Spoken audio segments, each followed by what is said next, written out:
Now we shall see this problem. Y is equal to yx be the solution of differential equation. Differential equation given है y at 0 is equal to 0. एक condition दे रखी है, y at 2 निकालना है. बहुत simple problem है JEE main 2024 की differential equation की. आइए इस प्रॉब्लम को करते हैं.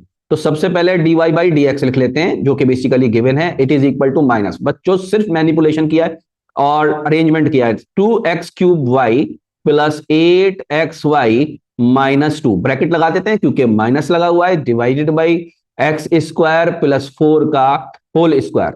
ध्यान से अगर देखेंगे तो y की पावर 1 चमक रहा है. इसको दो हिस्सों में मैं तोड़ देता हूं जिसमें y एक तरफ आया. ध्यान से देखिएगा, माइनस, और ये जो पहला दो हिस्से तोड़ूंगा उसमें पहले में से 2xy कॉमन ले लेता हूं. 2xy मैंने कॉमन लिया, अंदर बचेगा एक्स स्क्वायर प्लस 4 और डिवाइड लगाऊंगा इसका एक्स स्क्वायर प्लस 4 के होल स्क्वायर से. माइनस माइनस प्लस हो जाएगा 2 अपॉन एक्स स्क्वायर प्लस 4 का होल स्क्वायर, राइट. और ये किसके बराबर है? dy by dx.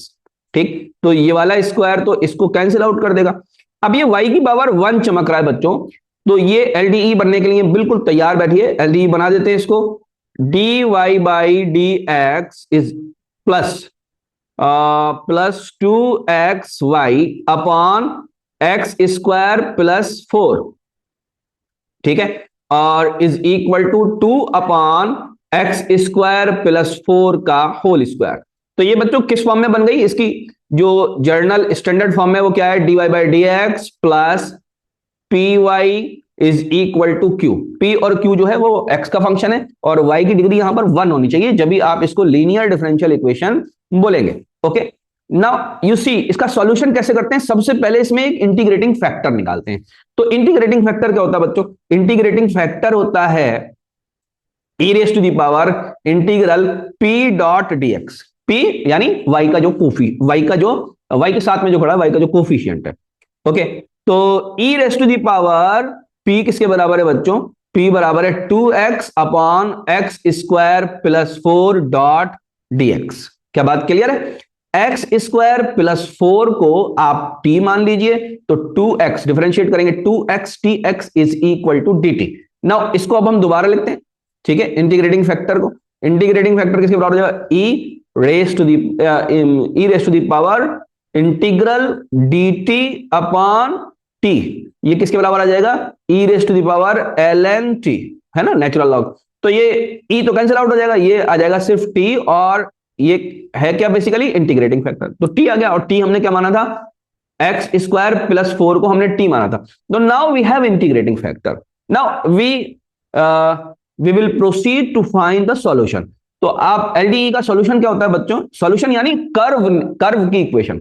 y into integrating factor is equal to integral integrating factor dot Q D X. ये बात याद रखिएगा. ये जब dy बाई dx की फॉर्म में होगा तो इंटीग्रेटिंग फैक्टर की मदद से हम इस तरीके से सॉल्यूशन निकालते हैं. तो कुछ नहीं है बच्चों, आप वैल्यू पुट करिए. तो y तो अपनी तरफ से लगाएंगे, डॉट इंटीग्रेटिंग फैक्टर किसके बराबर आया? एक्स स्क्वायर प्लस 4 के बराबर आ गया, is equal to integral integrating factor X square plus 4, और q किसके बराबर है बच्चों? q ये बेटा देखिए, q ये 2 अपॉन एक्स स्क्वायर प्लस 4 का होल स्क्वायर डॉट dx. तो ये जो होल स्क्वायर का 2 था, स्क्वायर था, वो बेसिकली न्यूमरेटर से कैंसिल आउट हो जाएगा. तो y X square plus 4 is equal to 2 को बाहर ले लेते हैं, integral 1 upon X square plus, अब 4 को देखिए मैं 2 स्क्वायर की शक्ल में लिख रहा हूं, ठीक है, ताकि आपको फील आ जाएगी. 1 अपॉन एक्स स्क्वायर प्लस ए स्क्वायर, इसका इंटीग्रेशन किसके बराबर होता है? 1 अपॉन ए tan इनवर्स x अपॉन ए के बराबर होता है, ठीक है. तो मैं लिख देता हूं 2, 1 अपॉन ए किसके बराबर हो जाएगा? 1 अपॉन 2, और फिर क्या लिखूंगा? tan इनवर्स x अपॉन ए किसके बराबर है? यहां पर 2 के बराबर है, और प्लस सी भी लगाऊंगा, है ना, इंडेफिनिट इंटीग्रेशन है इसलिए सी भी लगाऊंगा, y dot x square plus 4. तो मेरे पास कुल मिला के सी लगाकर कर्व की इक्वेशन आ चुकी है. अब क्योंकि कर्व कहां से पास हो रहा है ये मुझे गिवन है. कहां से पास हो रहा है?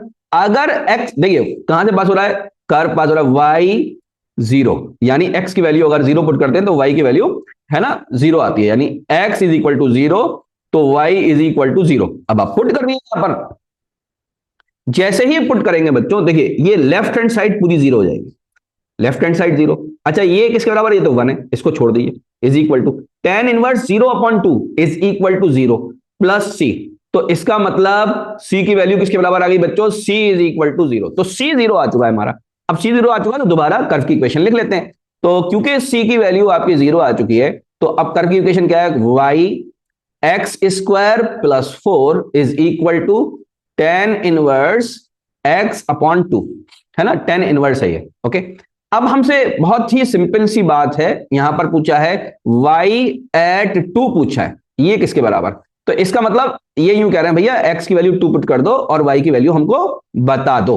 ओके, तो x की वैल्यू इसके अंदर 2 पुट कर देते हैं, इसके अंदर 2 पुट करेंगे तो y इंटू 2 का square plus 4 is equal to tan inverse 2/2। tan inverse 2/2 बच्चों किसके बराबर हो जाएगा, tan इनवर्स 1।